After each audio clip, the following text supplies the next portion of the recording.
They better swallow their pride. I would take the ball out of Jimmy's hands. When he wasn't scoring the other night, they struggled to score because they look at each other like, is it your turn or my turn or what? They need Jimmy to initiate it because once he starts it, then they get in a flow and a rhythm, and then they all feel confident and comfortable. Okay, now it's my turn to shoot. And if you completely disrupt that by saying Jimmy can't shoot, and you're gonna try to turn him into that 6-point scorer where he just doesn't get a shot, he's not even a shot creator. He's not a prolific scorer. He averaged 20 points a game. So what are the odds he could score 40 again tonight?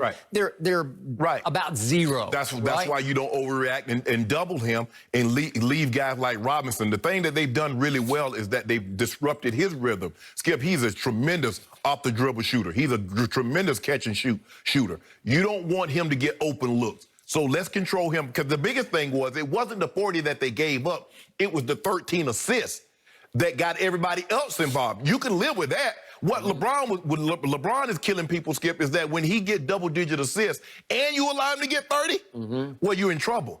Okay, but Jimmy was getting the assist by getting into the lane. And if you put 2 on him and try to take the ball out of his hands near midcourt, he doesn't do that anymore. You will tear apart their offense. Their offense is Jimmy Butler or bust. He has to start it, and they finish it occasionally, but he's still going to finish it with a lot of mid-range. Well, they got a lot of it in some transitions also in transition because the Lakers weren't making shots.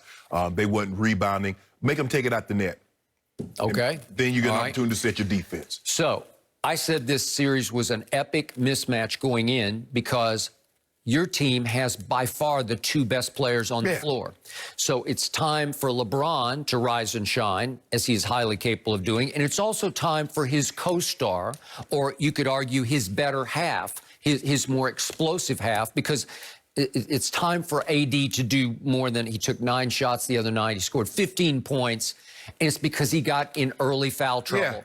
And he had 2 offensive fouls, and it took him out of his confidence level. He seemed shook by it. Because AD normally, Skip, if you know, AD plays the entire first half. LeBron normally will come out at the 5-minute mark, and then he'll come back in with about a minute, maybe 2 minutes left. So he plays somewhere between 8 and 9 minutes in the first.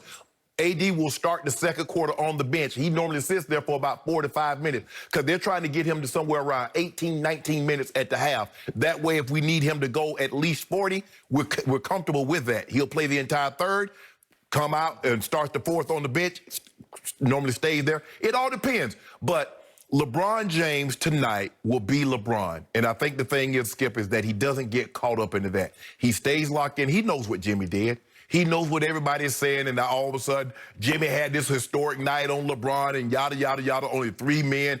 I get all that. But LeBron understands what his teams needs, how they need him to go about doing it, because he still needs to be the quarterback. He doesn't need to be Lamar Jackson and rush for 150. He needs to be the quarterback. And if that requires to run for 30 yards and pass for 300, that's what he'll do. If it requires for him to be Lamar Jackson and run for 200 and pass for 50, he'll do that also. He knows the pulse. He knows what he needs to do.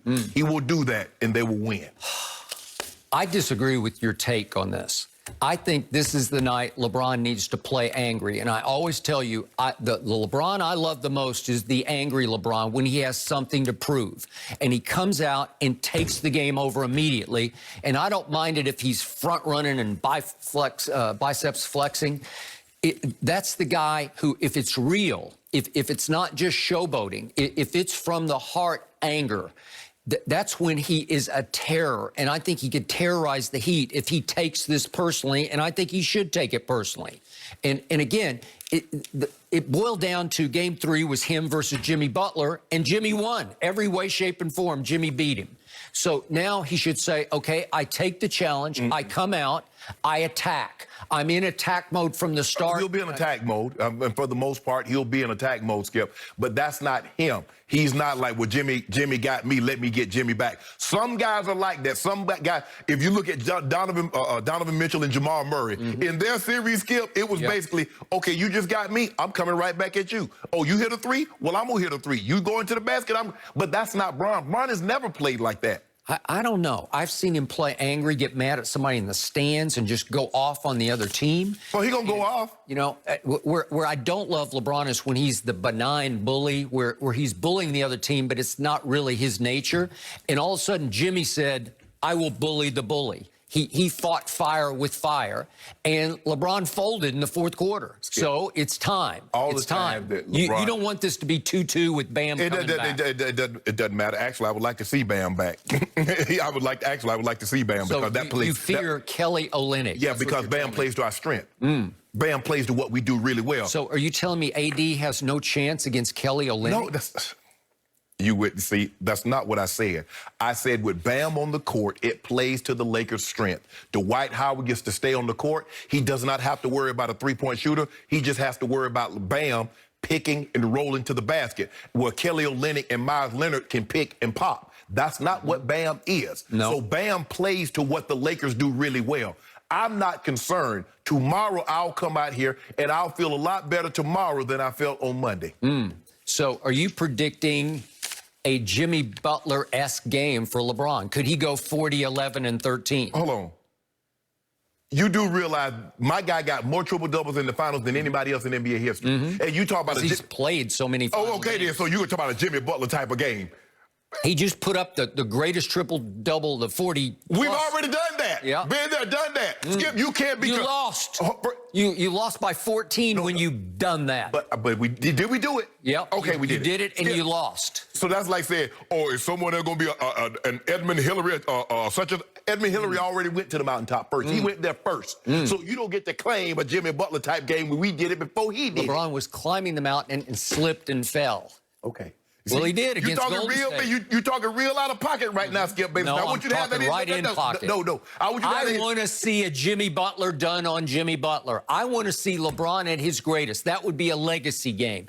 That would be one you could get away with bragging about because it would be braggable. Oh, so in other words, you mean to tell me like the game 5 and 6 that he had at Golden State? Golden State, one in Golden State and one in back in Cleveland when he went 41, 16, and 8. And went 41, 12, and 9. One of those games. And you mean the one where Draymond was suspended? Was he suspended in Game 6? Game 5. What about Game 7 when he went triple-dub? You mean when Kyrie hit the winning shot? Hold on. But you ain't going to talk about it. Hold on. Did you know, you talk about this the first time, LeBron James did what Jimmy Butler did in one game for an entire series. He led everybody, both teams, points, rebounds, assists, blocks, and steals. My guy did that. Did he averaged 40 a game? I don't remember that. Oh, he just 27, 10, and 9. Really? Had one of those Jason Kidd triple doubles. Don't do that, Skip. Don't do that. You saw that game. What was it? You talk about the shot. I'm talking about the block. Jimmy Butler just gave us the greatest 40-point triple-double ever. You know it, and I know it. He outdid LeBron in every way, shape, and form, and he even guarded him. Skip, I'm not debating that. I'm not debating that. You need to get even. You need to make this right. Let me tell you how you get even. You win. That's how you get even. Okay. You win. That's what we're going to do. It's a mismatch. You should be able to victory parade over them. That's what you should do. We're going to play the game that we play is that we play through AD. If you look at, Skip, when LeBron went off, they still play through AD. Is that when AD got going, now all of a sudden they try to get the ball and they got creases. LeBron James goes right to the rim. We good. So are you saying AD puts up bigger numbers than LeBron tonight? I think so. Do you really? I do. So you're saying LeBron needs that much help against Jimmy Butler. He needs his co-star to be the star. Anthony Davis led the Lakers in scoring this year for a reason. Yep. For the most part, Anthony Davis had led them in playoff scoring. So now you want them to deviate from what got them there. What got them the #1 seed, what got them to this point, just deviate that so LeBron can get back at Jimmy Butler. We don't play into your hand. We play to our strengths. And our strength is starting out by going to Anthony Davis. And we will continue to do that. And for once, I have far more faith in your man LeBron James than you do because I believe this will be the King's night. I think he will rise, shine, and get some revenge on Jimmy Butler. Even though it's the King's night, they still will play through Anthony Davis. It's okay. Really? Yes. So you're saying it's Anthony's team now? You Skip, I don't get all that. His team is Genie Bus. I think you just did.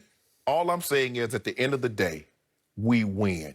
That's what's most important. See what you try to do at first, we weren't going to even get here. And then it was going to be Portland going to beat you, and Houston going to beat you, and the Clippers, which they didn't make it, and the Nuggets. And now what you do? Always the Clippers. Now whose team? Now always the whose Clippers team? from first. It's not whose team. And now it's, well, he ain't going to win the finals MVP. We passed that. Well, you know what? If you're right about AD having the big night tonight, then AD's going to win finals MVP. And so if AD win finals MVP, what does that mean? What does that mean for LeBron? Hey. What does that mean for LeBron? Hey, Rich and Maverick are not going to like you saying that on national TV. It is critical that LeBron wins this MVP. It's not critical. He needs a career achievement. He needs to say, I'm the first player ever to win finals MVP for 3 teams. Let me ask you a question.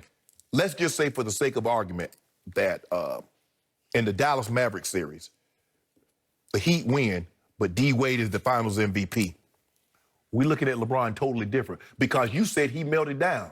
I didn't say it. Everybody saw it. I know. So if LeBron would have won that series, regardless if he's the MVP or not, we're looking at that situation totally different, right? So yeah, it does not matter. That's not what happened. Exactly. So as long as the Lakers win, it does not matter. That's what you try to see. What y'all try to do is because you're running out of issues. Because he wasn't supposed to be the #1 seed. Remember the Clippers. Because as a matter of fact, they had the Golden State Warriors